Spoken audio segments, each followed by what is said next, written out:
Have you ever imagined what would happen if Zaki became the Swan Knight instead of Hyuga?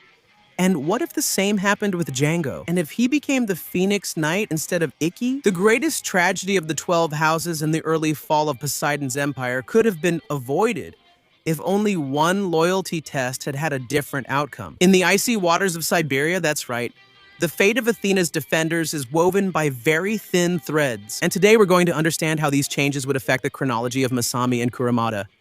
Hello, Knights of Amazon. Welcome to another video on the channel.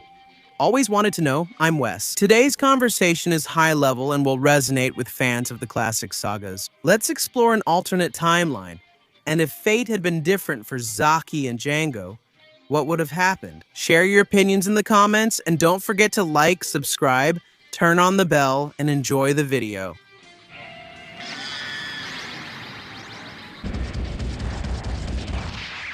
Always wanted to know. To understand what would happen if Isaac from Kraken wore the swan armor, we need to go back to the frozen plains of eastern Siberia. Isaac wasn't just a training partner for Hyuga, he was an example to follow while Hyuga was training. With the selfish goal of gaining strength to visit his mother, Natasia's, body at the bottom of the sea, Hyuga had a pure idealism. Isaac had a pure idealism. He wanted to become a knight to protect peace on earth, serving the goddess Athena with the fervor of a true hero. History tells us that Isaac was more talented and focused than Hyuga. He mastered freezing techniques with a precision that impressed even the Crystal Knight in the anime, or Master Kamos, who is his true master in the manga, depending on which version you prefer. Isaac's cosmos was described as something crystalline and powerful. But everything changed on that fateful day beneath the eternal ice. When Hyuga tried to dive to see his mother and was caught by a deadly underwater current, it was Isaac who dove in to save him. In that effort, he ended up losing an eye on a sharp block of ice and was dragged by the sea currents to the depths of Poseidon's realm. But what if the ice hadn't given way? Or rather, what if Isaac had completed his training without that accident? Imagine Isaac arriving at the sanctuary with the Cygnus cloth. He wouldn't have the grudge that Hyuga carried, but he would have unshakable determination. In the Galactic Tournament, Cygnus Isaac would be a formidable opponent. He probably wouldn't hesitate as much as Hyuga in his fights, since his mind was much more focused. Cygnus Isaac would have a completely different dynamic with Master Camus of Aquarius than Hyuga did. He had to be pushed to the limit and frozen in an ice coffin to awaken the seventh sense and absolute zero. Isaac might have reached that stage through pure discipline. The fight in the House of Aquarius wouldn't be a family drama between father and son, but rather a duel of ideals. Camus would see in Isaac the absolute success of his teachings, a warrior as cold as ice, but with a heart burning for justice. With Isaac in the 12 houses, the path to the Grand Master's Hall would be much more technical and possibly less emotionally painful for the other knights. Furthermore, the absence of Isaac as the Kraken Marina General would change everything in the Poseidon Saga. Without him to guard the Arctic Ocean pillar, who would be present, and how would the confrontation end emotionally? If Isaac were the Cygnus Knight, he would be fighting alongside Seiya against the Marinas. Poseidon's army would lose one of its most loyal and powerful warriors, making it easier for the god of the seas to fall. The psychological impact on Hyuga, who might not even have become a knight or would just be a civilian, would make this alternate reality melancholic, but extremely efficient for the protection of the goddess Athena. Now let's trade the ice of Siberia for the infernal heat of Death Queen Island. If Isaac's scenario is about lost nobility, Jango's is about power and corruption. In the original story, Jango is the leader of the Black Knights, a group of renegades who couldn't obtain real armors and settled for dark, lifeless copies. He was a brutal man who ruled the island with an iron fist, until he was defeated by Ikki, who returned to reclaim his place as the true Phoenix Knight. But let's use our imagination. What if Jango had been the original chosen one, and if, for some reason, he had the spark needed to master the cosmos of the immortal bird? Death Queen Island is a cursed place, located right on the equator, where the heat is unbearable and the ground is made of volcanic ash. It is said that the black armors were created by rebellious alchemists on the lost continent of Mu, and Jango became the king of those shadows. If Jango had managed to get the bronze phoenix armor, the sanctuary would be in serious trouble. Unlike Ikki, who had a foundation of kindness hidden behind his hatred because of Esmeralda, Jango was driven purely by ambition and the desire for domination. A Jango of Phoenix wouldn't be a reluctant hero. He would be an official villain of Athena, a dangerous mercenary. Imagine him showing up at the Galactic Tournament. If Ikki already caused some damage, Jango would turn the event into a massacre without remorse. He would use the Phoenix's Phantom Fist in a much more sadistic way, destroying his opponent's minds just for pure pleasure. However, there's an interesting technical curiosity here. The Phoenix armor is the only one among the 88 that has the ability to regenerate itself from ashes.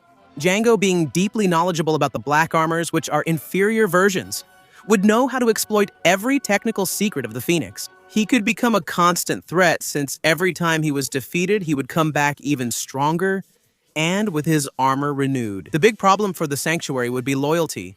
Jango would probably ally himself with Saga of Gemini, the master of the Sanctuary. Not out of duty, but out of self-interest, he would be the perfect enforcer for assassination missions. Without the redemption that Ikki had, the Bronze Saints would never have that last-minute reinforcement that always saved them in impossible situations. Just imagine the 12 houses. Without Phoenix's intervention against Shaka of Virgo or even Saga himself, the result would be catastrophic. Seiya and the others would die long before reaching the top. If we stop to analyze these two changes together, the balance of power in Saint Seiya would be completely messed up. On one side, we would have Cygnus as Isaac, much more powerful and stable, a true strategic pillar for Athena. On the other side, we would have Phoenix as Jango, who would represent chaos and betrayal. Within the ranks of the Bronze Saints themselves, Isaac of Cygnus would bring a combat philosophy based on sacrifice for others. He was the kind of warrior who put duty above personal feelings. This could influence Seiya, Shiryu, and Shun to be more pragmatic. Jango, on the other hand, would create internal distrust. How can you fight alongside someone who only thinks of their own interests and wears the armor of the creature that never dies? Besides that, we have to consider the relationship with the Black Knights. With Jango as an official Bronze Knight, the Black Knights could have become a legitimate auxiliary force of the Sanctuary. Or maybe Jango would have used them to stage a coup d'etat. The story of Saint Seiya would stop being a journey of overcoming and friendship, and would become a plot filled with much deeper political and military intrigues. The existence of Isaac as Cygnus would also change the Gold Knight's perception of the new generation. Camus would be proud of his disciple.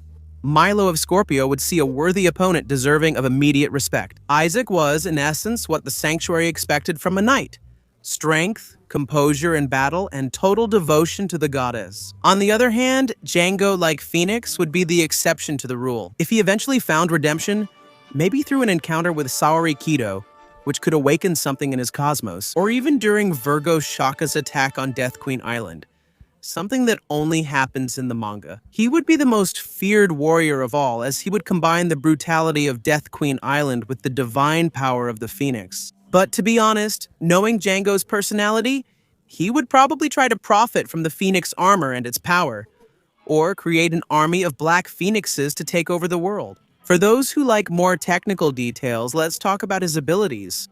Isaac, upon becoming a Marina general, developed the Aurora Borealis technique. This technique is visually similar to the Aurora execution, but it uses magnetic particles and the northern lights to create a devastating freezing impact. As a Swan Knight, Isaac probably would have developed this technique much earlier, combining it with diamond dust. He wouldn't need the Aurora Thunder attack, the Kolodny Smirch, because his foundation was much more solid than Hyoga's at the beginning of the series. As for Jango, although in the anime and manga he didn't demonstrate complex techniques, besides the Death Queen's flames in the manga and the Hell Flames of Death Queen Island in the anime, by wearing the Phoenix armor, he would gain access to the Phoenix's flight. The difference is that while Ikki makes the fire seem like a purification, Jango's attacks would be like lava, viscous, dirty, and cruel. He would probably focus on the destructive aspect of the volcanic fire from Death Queen Island.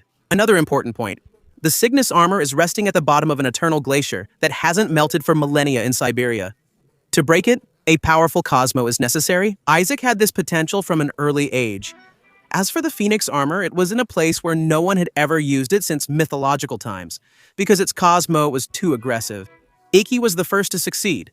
Jango had been living there for years. He certainly tried several times, but the armor rejected him for lacking a true inner fire, which shows that even in our theory, He would have to drastically change his essence to be accepted by the sacred armor. It's also worth remembering that Isaac's name is a biblical reference to the sacrifice of Isaac, which reinforces his nature of giving himself up for a greater good.